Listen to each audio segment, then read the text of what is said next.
Today, the tale of number 188. Welcome back, Troglodytes, to your daily dose of guitar information, the Trogly's Guitar Show. That's right, we're documenting another one of my Gibson Les Paul Spotlight specials, but this is from the original 5 that I collected and had to later get back. Lots of fun stories, but let's catch you up just in case you've never seen a Spotlight special before. This was a limited edition model, first birth for the year 1983. The prototype was made in 1982. However, you can also find a few in 84, and we've seen at least one with an 85 serial number, but 83 is that main year. And they came in 2 different finishes, Antique Natural and Antique Sunburst. The natural ones, they're really fancy. They have multiply brown and cream binding on both the body and the neck. They've got the natural headstock veneer. The Antique Sunburst boys, they weren't as fancy, but they did have 2 variations in the finish. There's a darker one with a bursted pattern, and then more of a lighter one that's just more of like a honey vibe. Typically, it's stated there were 211 of these made. However, through documenting these, I found duplicate serial numbers, additional years, as we were just talking about. So it's pretty safe to assume there's between 200 and 400 of these out there. But let's dig into the unique tale of this dark Antique Sunburst one. I first purchased this somewhere around 2013 or so off of an internet forum, and I was told the original owner of this guitar was actually Tommy Hayes, who was very influential for the Bakersfield sound. Now, unfortunately, he died last year, and I honestly didn't even remember that portion of the story until I went to my old carpet era video on this one, so I'm really upset that I wasn't able to either verify or deny that, but kind of a cool little story. It was certainly played a lot, so it would make sense. But this was the third Spotlight of my initial collection. When I first got it, I honestly didn't like it that much. It was really heavy, and I've never really had that good fond memories of this particular one, mainly because I like to pick up my Spotlights. So we'll document my traveling tales as I secure all of my old ones from my collection, but this was one I just never bonded with because it was shipped to me, and it was just part of my collection because, hey, I didn't have the dark Antique Sunburst yet. I just had the more honey golden versions with a crazy top and a more mild top. I fondly remember my mom coming home from work and I'm like, hey, look, I've got another Spotlight. She was used to me taking crazy trips to get them, so it was kind of a shock that one just showed up at the door. However, it was about time to move out, buy my own house, so in March of 2015, I put my collection of 5 Spotlights on eBay, and after a little bit, it sold to a guy named Bill Eisner. Well, kind of. 4 of them went to him, but one of them was shipped off to Hong Kong. As if I remember correctly, I think I was asking $35,000. I ended up getting talked down to about $5,000 each, but there was a guy in Hong Kong who wanted to buy one of them specifically as a gift, so I parted out the collection. And that's about what Bill did to the ones that he purchased because he was only really interested in number 89 and number 2. 89 has that crazy quilt top, and number 2, it's number 2, that's really cool. So he offed number 188 and 22 to Fretted Americana and picked up the other one that I really wanted for my 21st birthday, number 21. So I was really gutted when that thing finally sold. It sat at Fretted Americana for well over 8 years. And then I saw my 2 old ones in that shop. And once they disappeared, I figure they probably went overseas because David sells guitars worldwide. Now, the reason why I bring up Bill Eisner's name is he also passed away a few years ago. His son is actually famous, Luke Eisner, the actor. I would love to be reunited or at least know where 89, number 2, and 21 went. I know he had a massive collection. I haven't seen any like estate auction. I know he donated a lot of them to museums or at least loaned them out, such as the Discovery World one up in Wisconsin. None of the guitars are currently consigned there, but hopefully one day I can tell the tale of my original Spotlights with a happy ending rather than a sad one. I just love those guitars. Some of the reason why I stopped like heavily collecting these things with a world domination type mindset of wanting every single one is because deep down I just don't have my original ones, so how can I keep building a collection if I don't have the ones that started it? But to my surprise, about 2.5 years ago, a single listing of a gorgeous Spotlight showed up. And in the ad it said, hey, I've got 6 other ones of these if anybody's interested. So obviously I'm messaging that person. And over the course of a little bit of time, sending more photos, I was awestruck to see 188 and 22 in their collection. They had purchased it from Fretted Americana. They did stay in the States. So I bought out that entire set specifically to get those two back. And I ended up keeping those other ones, but I did sell off number 42, which we documented the tale here. So I wasn't really all that ecstatic to get this particular one back, because 22 was my very first Spotlight. That was the one I needed back. But now that I've got this thing all polished up and I know a little bit more about the history than even I remembered, I'm starting to warm up to this one. The Dark Burst, it's not my favorite, but when you throw the creamy pickguard on it, it just kind of gives you that chocolate peanut butter cup-like vibe, and you start to like it. And I think this might be one of the unique Spotlights. Please let me know your guys' thoughts on this. I think this is one of the mahogany stripped ones. Usually it's walnut. This more so looks like mahogany wood grain to me. And despite being absolutely heavy, this is one of the few Spotlights that actually has a lot of chatoyant dancing on the back. I mean, usually you don't find that on these. But it didn't always look exactly like this. The how do I clean my guitars video, I recorded it with this one. That's why it's looking so good right now, rather than how dusty and crusty it was when we first unboxed it again a couple of years ago. But let's go ahead and throw it onto the workbench to take an individual look at its parts and specs. Inside our Spotlight friend, let's check out a dark antique Sunburst. The pickups on this one, the gold's very worn, but at least they are Tim Shaw PAFs with the 1983 date stamps. You can tell somebody's had this cover off at one point in time, but it looks to still be the original one since it's nice and rounded. Bridge pickup has even more worn off, and oddly enough, this one's cover's never been messed with. That can occasionally be a sign of a rewound pickup. But to figure out even further, we would have to take it off, look at the wires. I don't care as long as it works. But within the circuit, I get 7.35 k ohms for the bridge, 7.23 in the neck, and the middle for fun, 3.64. Tim Shaws are usually in that 7.1 to 7.6-ish K range, so those read correct. Inside our neck pickup cavity, you can see it's a short neck tenon and the abbreviation for this one, ASB, Antique Sunburst. Then we've got some sort of other sign off there. There's a look at the centerpiece, the maple top, joining onto the mahogany body there. And now our bridge pickup cavity just has a 3. I think this looks like one of the mahogany striped ones. I think I like this guitar a little bit more now because I've always wanted one of the mahogany ones because it's a variation. You can see over here the wood's chipped out a little bit where the screw goes in, so unfortunately that no longer secures. But all the other screw holes are looking good. Now our bridge and tailpiece. It's just your usual Nashville style one. It'll read made in Germany if it's error correct, and this one is. And Schaller also made the tailpieces, but they don't have any markings outside of the casting mark just in the center. You can see where somebody carelessly used a setup tool that kind of marred the finish around each of the posts. And there's some sort of like a haze to the finish right here. You'll also see that around the edges right here. Now this is after it's been polished. Sometimes people just have really acidic sweat and it can eat the finish. Other times it's a bug spray, a suntan lotion, or if they're drinking a beer or something, alcohol can also do that. So it might be a situation like that where it ran under the tailpiece and was left there and discolored our finish. Thankfully, you have to be in the right lighting situations to see it though. But we'll check that out under black light here in a minute to see if we can get any other clues. When I first got this, it did not have the original knobs, so I had restored those at one point in time. If I remember correctly, it was just like the slightly later 80s version's knobs, so I mean it might have been original because this is one of the later made ones, but that was a good 9 years ago when I first purchased this. Most of these things shipped without pickguards stock. They just had them in the case, so it looks like there's been a few different pickguards on this one, because there's 2 different holes. Either that... Wait a minute, no, now I know why it was moved. That's the original hole they did, but the screw broke off in it, so that's why they moved it. So now if you're curious why this doesn't butt up against that, now you know.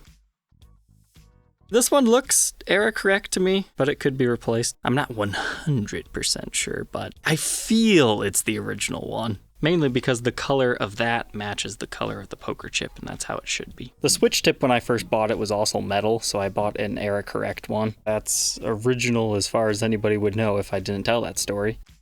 This just has nicks and dings and gouges all over it. This was a player Spotlight. All up and down and in the centers over here. I mean, it's nice and polished now to give it a great appearance, but definitely led a life on the road and studio sessions and all that other good stuff. Moving on from our maple top mahogany body, we've got that mahogany neck with our rosewood fretboard. Frets are nice and polished on it. We've got our trapezoid inlays and some decent wood grain, but there is a little bit of like fingernail divoting wear in some of these spots, especially in your kind of cowboy chord area. For as heavily as it was played, the frets really aren't in that bad a condition. You could easily level crown that and still have quite a bit of frets left. I measure a 1.7 inch nut width, increasing to 2.04 by the 12th. First fret neck depth 0.84 and 0.93 by the 10th, because you start to hit that heel, but 0.96 by the 12th. Here's the neck profile at the 1st fret and 12th fret, just an in-between kind of 60s neck profile. We've got tons of the fret sprout cracking along our binding though. Pretty much as bad as you can get it before the binding starts flaking off. Moving on to the face of the headstock, you can see some like discoloration within the laminate, so that might be the whole beer thing that I'm thinking. But we've got lots of nicks and dings, our Gibson logo, Les Paul modeled silk screen. And then this yellow stuff, that's just the glue that they use to put the veneer on top, but our truss rod's in perfect shape. And the cover on this one looks like so, just nice and aged. Moving on to the backside, the best thing about this one has to be the really dancing back. You don't find that too often in the spotlights. The downside being, it's extremely heavy. Unfortunately, this one is missing the shielding tin over here, which kind of duels as grounding purposes as well. Being a gigged guitar, it looks like somebody sank a screw in your traditional area and then wired it up how they do today. That's why that's no longer there. But we've got 83 dated pots to the 10th week for your volumes and the 40th week for your tunes. Bridge pickup has definitely been in and out. Possible is not even the original one to this guitar. That could also explain why the cover was never removed on that. This, I could go either way on, but at least there's still 83 Tim Shaws. Beautiful back indeed, but it's got a bunch of marks and nicks and dings, scratches, and this is after a polishing and swirl remover and all that other good stuff. Here's a quick peek around the edge. You get your thin binding in the cutaway, exposing our maple top, and some other light impressions. The strap buttons are restored on this guitar. I had put one that I had from like I think I said an 88 Les Paul Custom. However, the center screws have been replaced since my previous ownership of this one, so I don't know if those are the same buttons or if they just wanted a more traditional look. Right here on the guitar, you have like, I want to call it a worming area. It might have been a guy's button on his shirt or something, I'm not sure. But now we move up the backside of the neck. You've got marks, scratches. I don't know, are they using a capo all the way up here? A lot of these gashes are the same, so it might just be his ring kept catching it there and dinging up there. Do you feel it when you play? A little bit, but it's not as jarring as it looks now that it's all polished up. At one point in time, somebody put Schaller tuners on here, and then when I had first bought it, it had these really cheapy, nasty looking Kluson style tuners. So I actually sourced a studio custom back when they were cheap and stole the tuners off of one to restore it. Because the most correct Kluson for a Spotlight Special is a no-line double ring Kluson. Some of them have the Gibson branded ones, but that's very rare. This is usually the correct one. However, that's not the full tale, because if you look at it, you can tell somebody actually had Grovers on this at one point in time too. That's what those three impressions are there. So we had a Grover tuner, a Schaller, as well as at least two different sets of Klusons. We can see our Custom Shop Edition decal and serial number 83188, made in USA. So the tuners are original, however, I opted to leave the larger washers of the other tuners on here, because if I would have went to the slightly smaller ones that came off that other guitar, we would have saw a ring around them. But that's another one of those things where if I didn't tell you, even I wouldn't have known. And now our blacklight test. So you can definitely see some sweat absorption here, so that might also align with what we were thinking earlier, but unfortunately, inconclusive all over. Sometimes there's just things that you can't answer. You can also see a little bit of a discoloration there, but our plastics glow the way I would be expecting to see, as do the knobs, but this was interesting. It's possible that was a sticker, or maybe somebody had some sort of trapeze tailpiece on here that only secured by the bottom strap button, or maybe something just laid on the guitar for an extended period of time to give you that burn mark. But now our headstock, you can see some of the lacquer chips and dings, but everything in the grand scheme of things is looking good. On the back side now, similar to the front. Looks like maybe a strap rubbed the finish a little bit up there, and some play wear down there. And there's another stand mark right there, and of course those lacquer chips that we were talking about earlier. Thankfully, no breaks, cracks, or repairs. And our headstock is that. And interestingly enough, we've got a little bit of a burn mark right there. Nitro is a fickle thing. And all said and done, I told you it was a heavy one. 10 pounds, 4.9 ounces. Let's go ahead, plug it in, and hear how this one sounds.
So as far as the tones go, the neck pickup was really powerful. I had to lower that a little bit. Clean's just nice and full.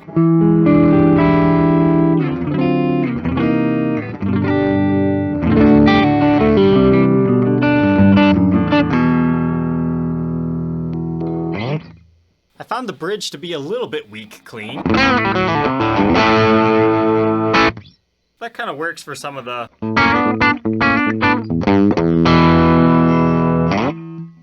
But that middle position's great for that.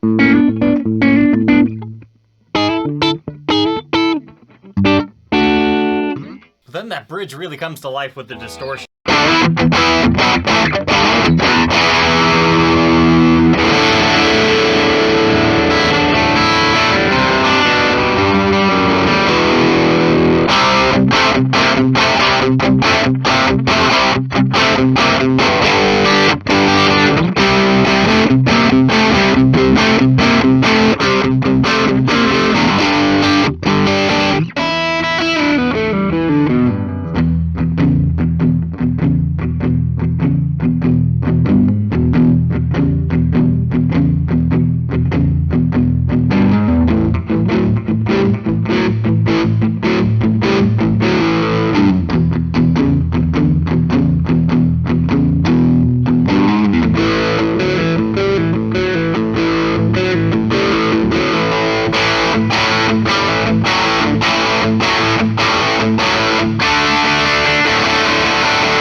So there we go, an in-depth look at a dark antique Sunburst version of a Spotlight Special.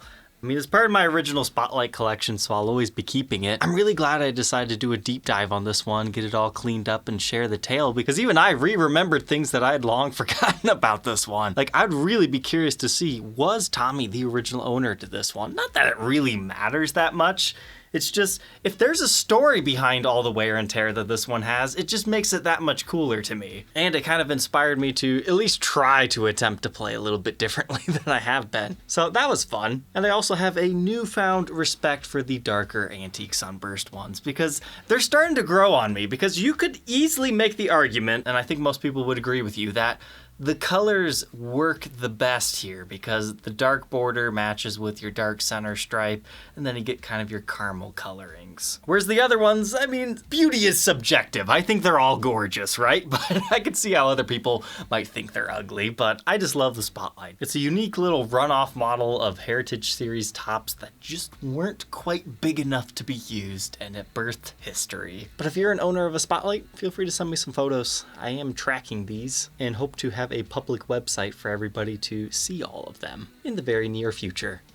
Alright, Troglodytes, I hope you enjoyed today's episode. Don't forget to like, comment, and subscribe, and we will catch you tomorrow on the next one. Take care.